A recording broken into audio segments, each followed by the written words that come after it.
Por que você é tão criticado na internet? Então veja os momentos que, quando Pablo Marçal detonou Leonardo Salles na sabedoria da Bíblia. Veja os melhores momentos aqui, os melhores cortes desse dia. Mas antes eu quero que você se inscreva no canal, dê seu comentário e comente embaixo falso profeta, que assim o YouTube pegará para mais gente. Espero que você goste do conteúdo, não deixe de se inscrever, compartilhe, porque nós temos que mostrar a realidade desses falsos pastores que dizem levar a palavra de Deus, mas apenas se enriquecem.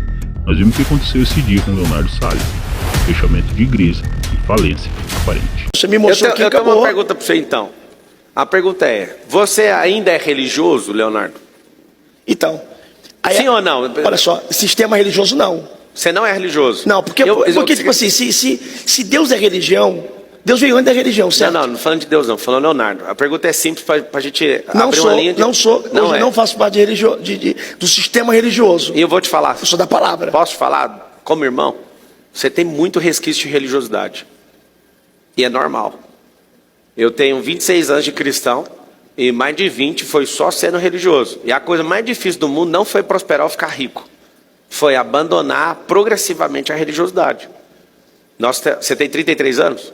Eu tenho 33 anos. 33, eu tenho 37. Eu tenho um carinho muito grande por você, que fique claro que... Eu também, já. Como você está me instigando aqui, eu de fato quero te interpelar, não só para produzir cortes, não só para produzir pensamento, porque eu vejo você firme, eu vejo você como um Davi, que aguenta a pancada e vai para cima.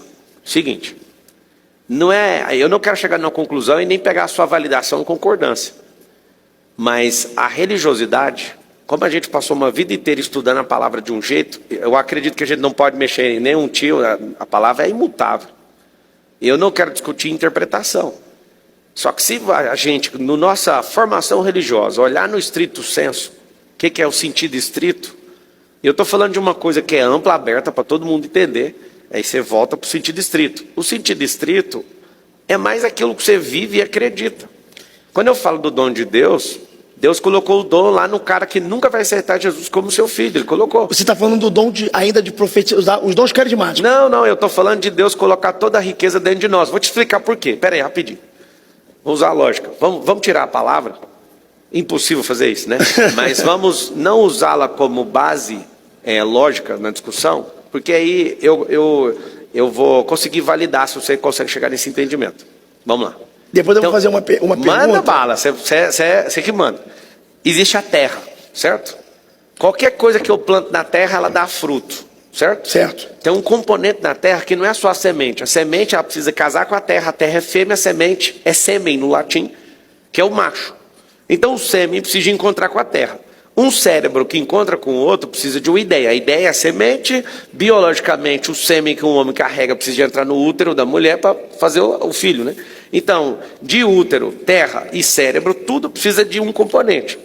Existe um componente na terra e no carbono que tudo que eu planto lá, tudo, vai dar o fruto de acordo com a sua espécie, certo? Eu só quero terminar essa parte, que talvez mexa comigo, eu queria só te levar nesse entendimento. Se não for possível, a gente vai prosseguir. Eu quero que você afirme, usando base lógica, olhando para a natureza. As pessoas têm tudo que é imagem de semelhança do Senhor, guardadas aí dentro delas, sim ou não? Olhando para a base lógica. Não estou te pedindo versículo, não estou falando para você olhar para Paulo, não, nada. Olhando para a natureza, as pessoas têm tudo dentro delas, sim ou não? Segundo a sua... Use a base... Salomão não usava a Bíblia para falar sabedoria de provérbios, ele usava a natureza, sabe disso? Em Provérbios 6, vai olhar para a formiga, ó preguiçoso. Olha para o leão, que ele é o mais elegante, o mais nobre. Ele usava a natureza para revelar aqueles 400 drivers mentais e 31 capítulos de Provérbios.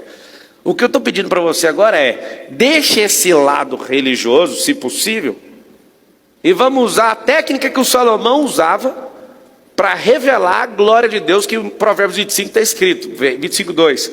A natureza revela a glória do Criador. Então vamos para a base que Salomão usava.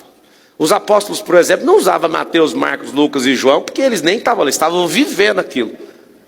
Eles estavam ali cheios do Espírito Santo. Agora a pergunta é, você acha que Deus escolheu o Salles para ter mais dons que os outros, escolheu o Marçal, ou essas pessoas elas estão na missão, obedecendo, elas estão aprofundando e descobrindo tudo que é possível aí dentro? Tem tudo ou não dentro do ser humano que é imagem e semelhança do Eu Criador? acho que existe chamado específico. Nem todo mundo vai ter tudo que o outro tem.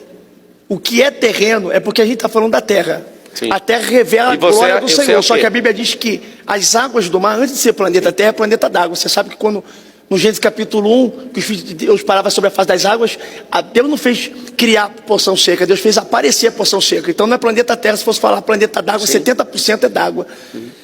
Então todas as águas cabem na concha na mão de Deus. O céu é contado a palmo. Então o céu é infinitamente muito mais além do que a terra. Eu acredito que, quando eu estou falando, por que eu não tenho tudo que o Pablo tem? E o Pablo não tem tudo que eu tenho. Porque é graça de Deus, é chamado específico, no sentido de que... Qual que é a diferença de chamado e propósito, então? Quando eu fiquei rebatendo aqui, e meio travado, porque eu também eu sinto muito honrado pelo convite, tá no seu programa, tá aqui nesse local aqui, para mim é um prestígio, uma honra de Deus muito grande. Então a gente fica meio travado de alguma palavra minha, sem querer se sentir um pouco, incomodar.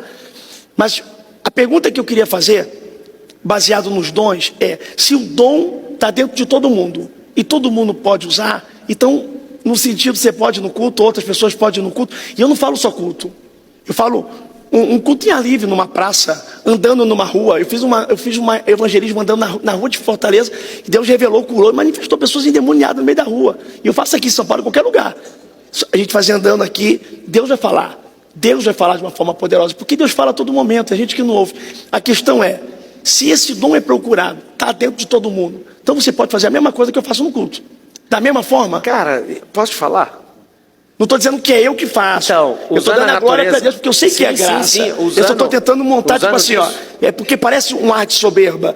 Parece um ar que não é eu sei quem é que faz. Sabe, é o seguinte. E eu dou toda a glória para ele. É a pergunta que, tipo assim, se está aí dentro e pode desenvolver, então você pode fazer. Da onde você tirou na Bíblia que tênis que é esse aí? Não sei. Não sei, não é possível que você não sabe. Não sei, ganhei de aniversário agora, fez 2 de abril. Eu não sou tão playboy para usar os tênis desses, então eu não sei. Se alguém souber, comenta aí. Me fala uma coisa. Foi a Vani que me deu a assessora que está aí, ó. É o seguinte, me conta. Tire da Bíblia um profeta popstar como você, usando Hugo Boss. Isso aí é Rolex? É usando Rolex, tênis que nem sabe a marca, porque é para ninguém pesquisar. Tô curtindo. Você é um cara bonito, sua jaqueta tem brilhante na jaqueta, você é um cara que cuida da beleza do penteado. Seu penteado tá melhor que o meu, profeta. Me mostra na Bíblia. Deixa eu mostrar. Vai lá. Vamos lá, rapidão. Primeiro que eu ganhei tudo, tá? Não é pecado você ter do melhor. Eu não tenho coragem de comprar, porque, por exemplo, quando eu sou pastor de 17 igrejas, abrimos 3 anos. Uau. Então, quando eu vou comprar uma coisa assim, eu falo, meu irmão, isso aqui é o aluguel, isso aqui eu pago o salário. Então, eu não sou hipócrita de ganhar e não usar, para me mostrar uma humildade de que, não, eu ganhei e não vou usar. Então, se você me dá um presente, eu vou usar. E eu ganho muito presente. Fora os seguidores que tem pela internet, pela mídia, todos os lugares que eu vou aos Estados Unidos agora domingo. Então, eu ganho muita coisa. Inclusive, eu ganhei lá o relógio. Então, vamos lá. Respondemos na Bíblia. Eclesiastes vai dizer assim, ó. Vaidade, vaidade. Tudo é vaidade. A vaidade que Salomão está falando ali não é vaidade física. Me mostra na Bíblia diz assim, ó, não fareis o seu cabelo, nem pentear pro lado. Vaidade, tudo é vaidade. Não vai escovar o dente ou vai fazer a sua barba, vaidade. A vaidade que Salomão está falando em Eclesiastes, isso aqui, ó. Contratei para mim dançarinas, cantoras, vaidade, tudo é vaidade. Me entreguei no vinho achei loucura, vaidade, tudo é vaidade. Fiz monumento, fiz jardins, vaidade, tudo é vaidade. Salomão no Eclesiastes está numa crise existencial tão grande, que você vê que o livro de Eclesiastes de Salomão é diferente do livro de Cantares. Cantares ele está numa auge de uma paixão proibida. Salomão tinha 800 mulheres, 300 concubinas, a concubina vem da lei do concubinato. Mulher amiga de um homem só. Por isso que no tempo dele houve paz. Davi, o seu pai, era um homem de guerra. Salomão era um tempo de paz, porque ele casou, não porque ele era um mulherengo, como todo mundo pensa, era uma questão política. Ele casou com filha de rei. Mexer com Salomão é mexer com mais de 1000 sogros revoltados. Então ninguém queria mexer com Salomão. Quando Salomão fala da vaidade, ele fala da vaidade da vida. Eclesiastes já é um livro diferente de Cantares. 2 livros não mencionam o nome de Deus. Você não é um homem vaidoso, então? Escuta. Então a vaidade física, ou a vaidade da vida é pecado. Tem gente que não se cuida, é feinho uma beça, mas é vaidoso com o carro, é vaidoso com a casa. Agora, se cuidar, eu atribuo até isso aqui para minha esposa. Se você pegar minha foto quando eu conheci minha esposa, você não sabia se eu estava de frente ou de costa. Então, se você perguntar assim, ó, eu vim para cá, eu não dormi, então eu vim do Rio direto para cá, a minha mala já estava pronta. Quem faz a junção tudinho? A minha esposa. Então ela tem esse dom. Eu boto listrado com não sei o que, boto a camisa não sei o que, ela fala, não combina a bermuda listrada com camisa listrada, tá igual Agostinho Carrara da Grande Família, então ela me zoa. Então tipo assim, mas o ato de você se cuidar, se sentir bem, cuidar de você, sem exagero, também porque a pessoa pega um corte aqui, fala, então vamos me cuidar, aí vai botar a boca de defunto, entendeu? Que a boca, não sei o que, vai metendo não sei o que, aí mexe tanto, que se torna, tem gente bonito que fica feio por se mexer tanto. Agora você se cuidar, você está bem, isso não se torna um pecado, tornando a dizer de novo da linguicinha lá que a gente começou no início. Você acha que os que mais pegam no seu pé são os irmãos que têm uma barriguinha de leitão, comedor de coxinha? É o cemitério de frango. Porque as pessoas estão acostumadas a ver pastores já com idade, barrigudinho. Eu costumo dizer assim, eu tenho 33 anos. Eu não sou obrigado com 33 anos, porque se eu sou pastor, a me vestir com um cara de 60. E também quando eu tiver 60, eu não vou me vestir com 33 anos, porque eu chegar aqui com 60 anos de idade. Assim, fica horrível. Eu vejo uns coroas aí, todo... Não dá. Então, eu achei interessante, eu podia vir de terno e gravata. Eu vou pro culto a vir de terno. Eu sou patrocinado pelo terno do Cristo, que é brabo demais. Cara, é muito massa esses pastores de hoje. O cara é patrocinado por uma marca de terno. O Assembleiano Raiz, eu acho que ele surta ouvir isso, cara. Mas olha, Quem me patrocina é Deus! Então, mas esse profeta é patrocinado por marca. Mas esse Assembleiano Raiz tinha que ouvir o seguinte, o terno do Cris, o Cris não tinha loja. Ele foi na minha casa quando eu morava no Recreio, entrou no meu carro, tinha um Honda Civic. Dentro do meu carro, Deus me usou em profecia para ele dizer só, sou eu, Senhor, que estou entregando uma chave de uma loja nas tuas mãos e a tua marca, roupas que vai ser conhecida. E Deus falou, ele não tinha nada, nem dinheiro, nem loja, nem pretensão. Hoje o Cris tomou conta que quem veste a roupa dele é o Gabigol, é o Bruno Henrique, são várias pessoas da mídia. E desde a profecia, estou todo arrepiado, que se cumpriu, quem me veste é o Cris. Então não é um patrocínio para ganhar fama e mídia, porque ele não pede nem uma arroba, mas é uma gratidão. Ele vai me vestir, ele chora, ele fala assim, ó, ele fala na frente de todo mundo, testemunho, o que eu sou hoje, pelo um direcionamento profético. Davi não sabia que ia ser rei, um profeta direcionou. Então o profético te dá direção que você não sabe. Me mostra da Bíblia Davi falando, eu queria ser rei, é o meu sonho. Um dia um profeta entrou na casa dele e falou para ele que ele seria um rei. Depois de dar não para todos os irmãos e o pai esquecer. Tudo veio do céu. Todas as coisas foram criadas do céu. O céu é a fábrica da existência. Mas ó, o pecado foi feito na terra ou no céu primeiro? Se você for olhar o que é desobediência, quem foi o primeiro a pecar não foi Adão, foi o próprio Lúcifer, que era o guardador, que era o fim da guarda. Então, mas o primeiro pecado foi no céu? Foi na eternidade. Foi na eternidade. Por isso que não tem perdão. Então o pecado veio do céu? Lógico que veio. Se ele pecou na eternidade... Mas veio de Deus. Porque nem tudo que vem do céu, você pode ver que no livro de Jó, você vai ver que quando Jó perdeu os gados, um fogo estranho desceu do céu e matou. Então nem tudo que cai do céu vem de Deus. Não, até é o seguinte, fala sobre o diabo veio da onde então? Então responde essa. O diabo veio da onde? Lúcifer, né? Porque diabo é uma conotação de... Satanás. Ele veio da onde? Então, ele veio do céu. Lúcifer veio do céu. Ou seja, veio do céu não, veio de Deus, porque ele não pode se criar, foi Deus que criou ele. Então, se é bom ou se é mal, assim como está em Isaías... faz parte do propósito. Por que Deus não destrói o diabo? Calma aí, vamos lá. Você pegou a linha de raciocínio que me deixou intrigado. O diabo veio de Deus. E assim como Isaías... Lúcifer. É porque mas o diabo vem do original é inimigo, né? Igual falava pecado. As pessoas falam pecado é errar o alvo. Tem que entender que quando o hebraico ele é traduzido para o português, muda-se muita coisa. Eu sei, mas não tem nada que não tenha vindo de Deus. Tudo veio de Deus.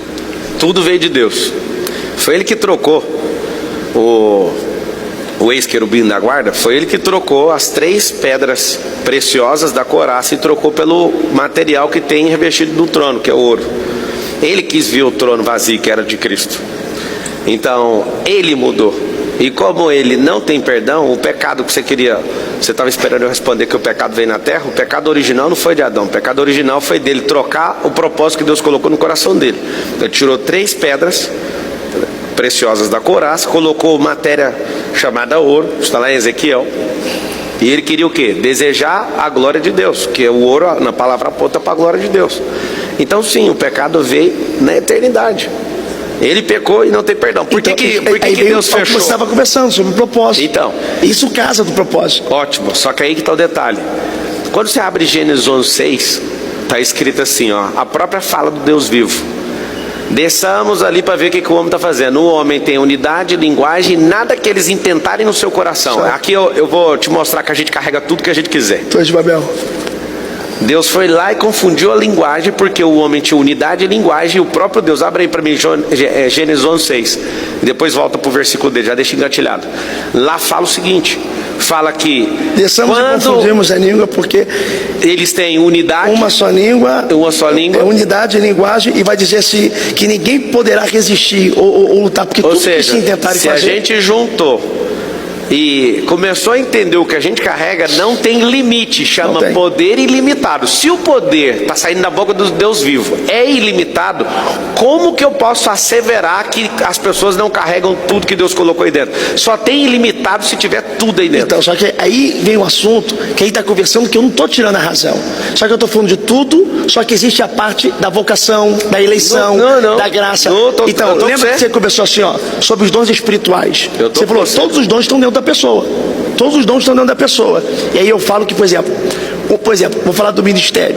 É vocação, é eleição. Se você for ler Romanos, a Bíblia vai dizer que antes dos gêmeos nascer, Esaú e Jacó, está escrito em Romanos assim, ó, Deus amou Jacó, rejeitou Esaú quando ainda estavam no ventre e nenhum mal fizeram. E aí? Por que Esaú não podia... E já está no Novo Testamento falando do ocorrido do Antigo Testamento para validação.